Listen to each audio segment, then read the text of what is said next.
What up, Demon? Love me, gente. You already know this is Punch Run Boxing, a.k.a. Mr. Moonshine himself, a.k.a. El Adobo, El Sazón, El Borracho, El Pastor de Boxeo. Ladies and gentlemen, what a beautiful night of boxing it was. Errol the True Spence, 3-belt holder in the welterweight division, one of the most prestige divisions of the sport of boxing, the most lucrative division of the sport of boxing. Ladies and gentlemen, y'all already know the talks is that's it.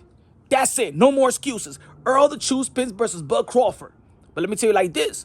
In the words of Fat Joe, yesterday's price is not today's price. you're damn right. Yesterday's price is not today's price. Errol Spence got the stadium, 40,000 in attendance, packed, no cap, packed, no cap, 40,000 in attendance. Errol Spence got 3 belts, sanctioning fees, belt fee, got the pay-per-view buys, got the best resume in the welterweight division. He's the top dog. He's the big fish. Ladies and gentlemen, I'm going to tell you like this. It only going to take a dude with a killer instinct to beat Errol the True Spence. Ladies and gentlemen, it's not just about skills. I know people say that skills pay the bills. You're going to need more than skills. You're going to need more than heart. You're going to need more than statistical fortitude and mental fortitude. You're going to have a killer instinct. And ladies and gentlemen, the only man that could beat and has the killer instinct with the skills and the balls and the heart to beat Errol the True Spence is Bud Crawford. Yet could he execute it? Now, ladies and gentlemen, a lot of people have been talking about negotiations, 60-40, 50-50, 70-30, 80-20, 90-10, whatever. In the end of the day, everything, all the negotiations bargain is with Errol the True Spence. Let me tell you like this. Let's talk about a little bit of yesterday. Eugenio Ugas in the 6th round had Errol Spence hurt in a way that we never seen him hurt. Goodness, what a sequence. You know what? Spence is Does he have the hurt. skills to get him Spence is hurt? hurt. Yes. Does he have the heart to step inside the ring? Yes. Does he have the balls to step inside the ring and do what he's been doing since yay high? Yes. Then he had the killer instinct. So when he saw the man wounded to go at him, nah, Eugenio Ugas was not the guy. With all the Cuban pedigree that he has, he just didn't have the killer instinct. People talk about, look, and everybody on this channel, subscribe to the channel, smash the like button. I'm a big fan of Keith and Tom Thurman. Keith and Tom Thurman was the body snatcher before Errol the True Spence. Keith and Tom Thurman was supposed to be the guy, right? He was the front runner. Errol Spence was just behind him. Pause. But you already know Keith Thurman lost to Manny Pacquiao and things of that nature. Now he's calling Errol the True Spence. But even as much skills that Keith Thurman had, I think that he's a better opponent than the Ugas, than the Sean Porter, because he beat Sean Porter, than the Danny Garcia, because he beat Danny Garcia. I think that in the PBC, Keith and Tom Thurman versus Errol Spence is the most lucrative fight in-house for PBC. But does Keith Thurman has the killer instinct? He got the skills, yes. He got the movement, yes. He got the heart to step inside the ring, yes. But does he got the killer instinct? Nah. Check it out for yourself. This was 2019 on a podcast after the Manny Pacquiao fight. And look what Keith Thurman said. It's been a long time since I've really set out to hurt my sparring partners and hurt everybody that's in the ring with me. And I feel like that held me back just a little bit, not focusing on that killer instinct. Now, look at recently when he beat Mario Barrios. This is what Keith Thurman said. I just need to get back to the killer. You know, I think I was been a little too nice to my sparring partners and just a little too nice to my past opponents. So. Keith Thurman wants Errol the True Spence, but he don't got the killer instinct to be this Errol that we saw yesterday.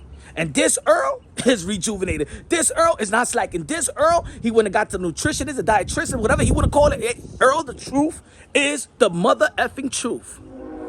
Bud Crawford's the only guy that's standing in his way. Undisputed. But you know what? I've been saying for a long time that this fight is not going to happen because I also understand the business of boxing. You know what I'm saying? A lot of people don't want to understand the business of boxing, but I understand the business of boxing and the way that PBC is moving. At the end of the day, we want to see the welterweight fight each other. Everybody want to praise, yo. We want to see we want to see these guys fight like Roberto Duran, Hagler, Hearn, with Fred Benitez, Leonard, all of them. Like back in the days. But guess what? In PBC, they're all fighting each other. Bud Crawford is the guy that needs to do what the guys in the PBC has been doing. Of course, Bud Crawford is 3-division world champion. 140 undisputed, got the WBO strap, been knocking everybody out in the welterweight division. Cool, pound for pound caliber, I understand. But Earl the True Spence fought Kell Brook. Kell Brook was one of the top dogs in the welterweight division. But after losing the Triple G, he beat Sean Porter. He beat Danny Swift Garcia. He beat Dennis Ugas, who retired Manny Pacquiao. Keith Thurman beat Porter. Keith Thurman beat Danny Swift Garcia. Ugas, a lot of people thought that beat Sean Porter. Sean Porter beat Danny Swift Garcia. Kell Brook beat Sean Porter. So everybody been fighting, especially in the PBC. They've been fighting.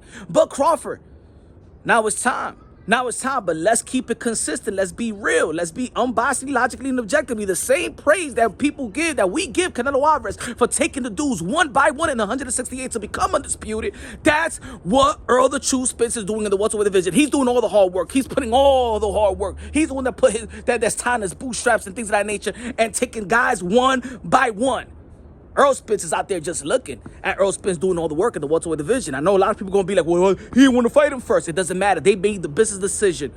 Just like Manny Pacquiao had to do the business decision to leave Top Rank to go to PBC because he said, I want to fight the best welterweight.